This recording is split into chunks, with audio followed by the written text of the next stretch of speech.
여러분 안녕하십니까? 글을 쓰고 다큐멘터리를 만드는 김천입니다. 오늘은 원래 다람살라의 사정에 대해서 좀 먹을 거라든가 먹을 것이라든가 티베트인들의 사정을 좀 더 깊이 있게 말씀드리려고 했는데, 그 전에 제가 이 채널을 만든 이유와 내가 만난 달라이라마라는 이야기를 하게 된 이유를 먼저 말씀드리는 것이 좋을 것 같습니다.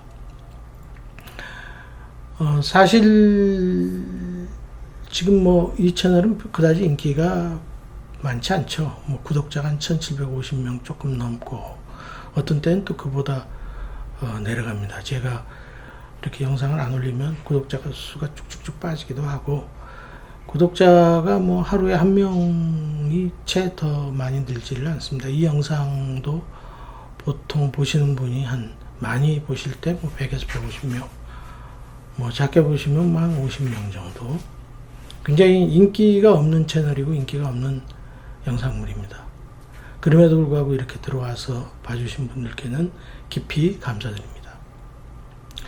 이 채널 원래 제가 한 10여 년 전에 만들었던 다큐멘터리가 있습니다. 망명의 티베트 불교와 틱나탄의 귀향이라는 다큐멘터리인데, 이 다큐멘터리를 만들고 종교 채널에서 잠깐 방송을 했다가 그냥 사람과 만날 기회가 없었죠. 그래서 그것을 올려놓으려고 만든 채널입니다. 망명의 티베트 불교의 경우에는 한 7만 명 정도가 봐주셨고요. 틱나탄의 귀향은 그보다는 못하지만 그래도 많은 이들이 가끔씩 들어와서 봐주고 있습니다. 이런저런 영상을 소소하게 올리다 보니까 어느 날 구독자 수가 1000명을 넘게 됐고, 수익이라는 것이 발생합니다. 한 달에 한 10,000원이 채 안 되는 8,000~9,000원 정도 되는 수익이 발생을 합니다. 그러니까 이게 돈 때문에 하는 일은 아닙니다. 돈 한 달에 8,000원, 9,000원을 벌기 위해서 이렇게 영상을 만들고 굳이 올리는 것은 아니고요. 아주 오래전에 저를 아는 목사님 한 분이 제게 이런 권유를 하신 적이 있어요. 내가 만난 달라이라마라는 책을 쓰는 것이 어떻겠느냐. 그러니까 달라이라마에 관한 많은 평전도 있고 책도 있고 하지만, 내가 본 바로는 달라이라마는 어떤 분인가 라는 이야기를 책으로 했으면 어떻겠느냐 하는 그런 권유를 하셨는데요. 좋은 이야기입니다. 근데 제가 이제 게으르고 또 능력이 없어가지고 차일피일 하다 보니까 이제 시간이 훌쩍 지나게 됐고요. 1000명, 구독자 1000명이 넘는 기념으로 뭘 할까 생각하다가 그 이야기를 했으면 좋겠다 이렇게 생각을 해서 이 영상물을 만들고 있습니다.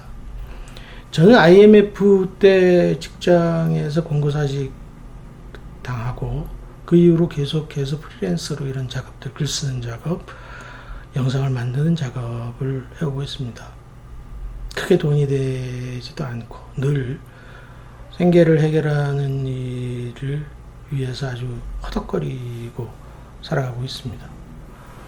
형제나 친지들의 도움으로 이제까지 그래도 탈락되지 않고 지내왔는데요.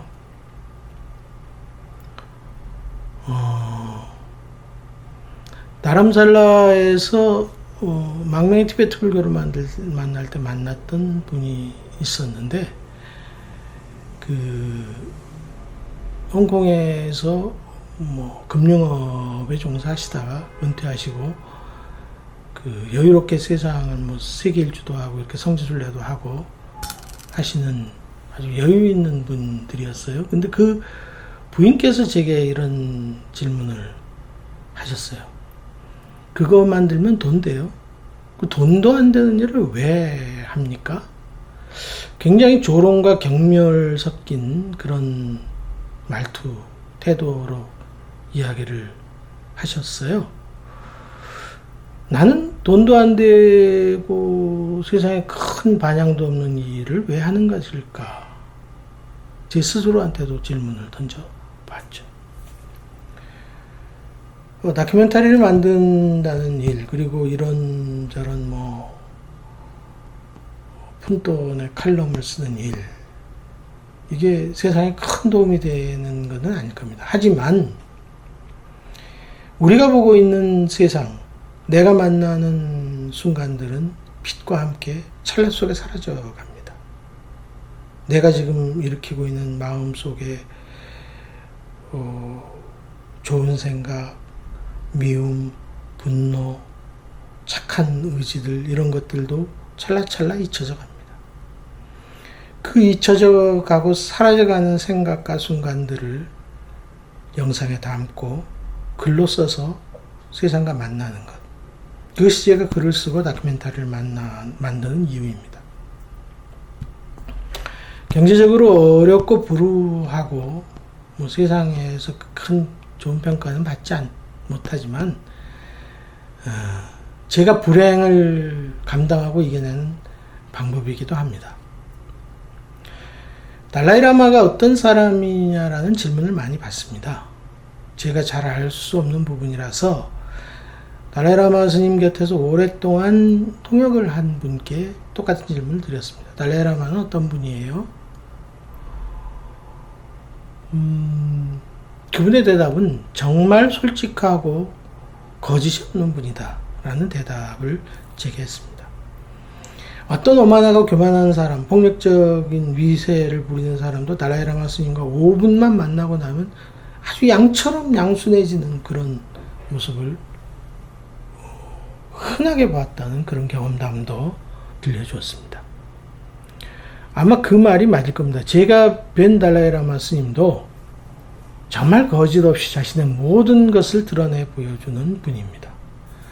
한국인인 모임 법회에서 어떤 젊은이가 달라이라마 스님께 이런 질문을 했습니다.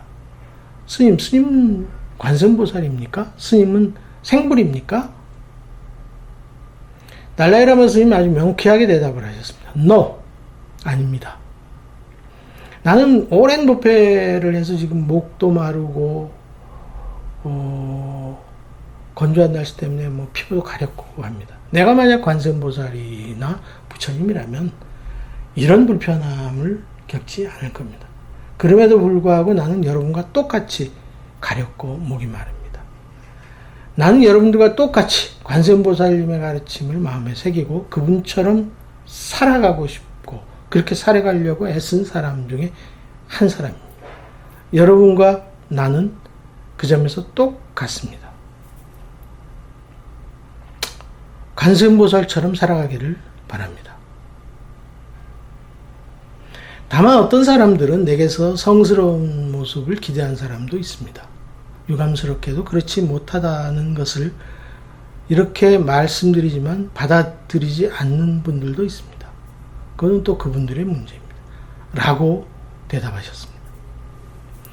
국내에도 베스트셀러가 된 달라이라마의 행복론이라는 책이 있죠. 미국의 정신과 의사인 하워드 커틀러가 달라이라마 스님을 인터뷰하고 썼던 책인데 전 세계적인 베스트셀러죠. 그 책을 쓴 하워드 커틀러가 달라이라마 스님께 여쭤봤습니다. 스님도 성욕이 생깁니까? 아주 솔직한 질문이지만 종교인들에게는 참, 그것도 독신 수행자에게는 굉장히 곤란한 질문이기도 합니다. 아마도 그런 질문을 받으면 어떤 이들은 화를 내거나 아니면 질문을 슬쩍 회피하거나 말을 돌리거나 뭉개거나 거짓말을 대답하기 십상인 그런 질문이죠. 달라이라마 스님은 그 질문을 받고 이렇게 이야기를 했습니다. 그래요, 맞아요. 나도 어떤 때 성욕이 생겨요. 그럴 때 당신은 어떡합니까? 또 하워드 커틀러가 물었어요. 달라이라마 스님이 이렇게 말씀했죠. 그럴 때 나는 외칩니다. 나는 달라이라마다, 나는 달라이라마다, 나는 달라이라마다. 그렇게 외치다 보면 어느 순간 성욕이 사라지고 맙니다. 참 솔직한 대답입니다. 저는 제 직업과 하는 일의 특성상 많은 종교 지도자들, 또 우리가 뭐 성인으로 추앙하는 이들을 직접 만나뵌 적이 그럴 기회가 많이 있었습니다. 어떤 경우에는 뭐 그분들의 자서전 작업을 한 바도 있었고요. 또 주간지에 한국의 창종자들, 그 종교를 만든 분들에 대한 이야기를 연재한 적도 있고, 영혼의 스승들이라고 그 종교 지도자에 대한 뭐 이야기를 연재한 적도 있었습니다. 우리가 바라보는 종교적 거상 뒤에 실제로 만나게 되는 모습들은 어떤 경우에는 추악하고 어떤 경우는 혐오스러운 모습도 있다는 것을 부정할 수 없습니다. 우리와 똑같은 욕망, 우리와 똑같은 거짓, 우리와 똑같은 절망의 단편들이 그 속에 숨어 있습니다. 그럼에도 불구하고 향수를 뿌리고 연기를 피우고 그 모습을 감추고 거룩한 척 위장합니다. 우리가 뭐 종교적 성취를 이룬 이들이라고 하는 대부분의 사람들에게서 그런 모습을 엿볼 수 있습니다. 낱낱이 까발려서 이야기할 수는 없지만 슬픈 일입니다. 그런 점에서 달라이 라마 스님은 정말 솔직하고 진지하고 거짓이 없는 분입니다.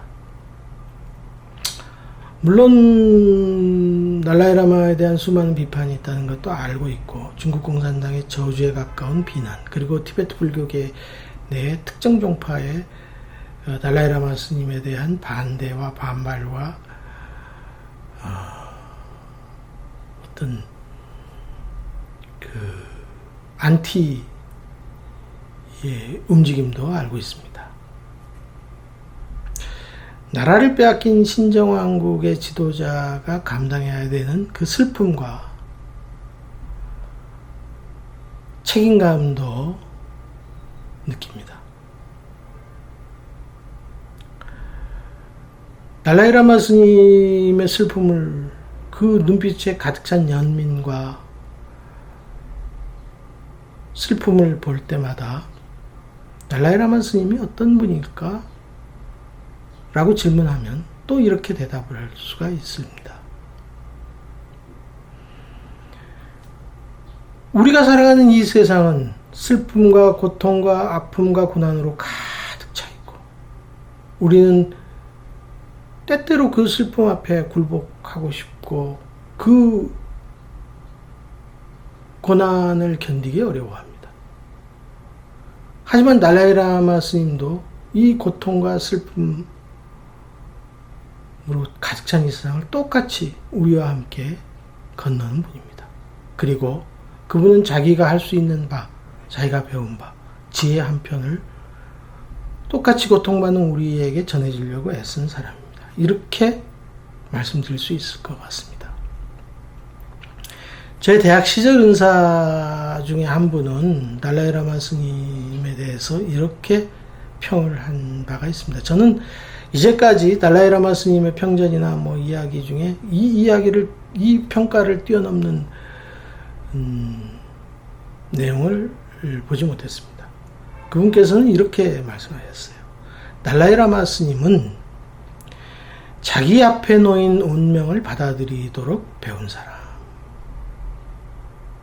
우리는 우리 앞에 놓인 운명을 얼마나 저주합니까? 피하려고 하고, 거부하고, 회피하려고 하고, 도망가려고 하죠. 하지만 그는 그 가혹한 운명의 칼날을 고스란히 받아들이고 세상에 지혜를 전하려고 애를 쓰는 분이라고 말씀드릴 수 있습니다. 그 운명이 슬프고 가혹하더라도 견디면서 마음의 빛을 세상에 전해주려고 하는 일에 주저하지 않는 사람, 그분이 달라이 라마 스님입니다. 그것이 제가 이 인기 없는 동영상, 뭐 많이 보면 한 100분 보시는 이 동영상을 만드는 이유입니다.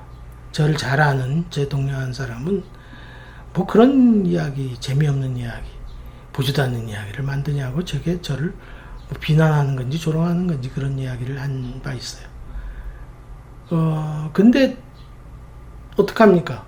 저도 이런 이야기밖에 할 수 없는 사람인 것을, 달라이 라마 스님께 본 모습이 그런 모습인 것을.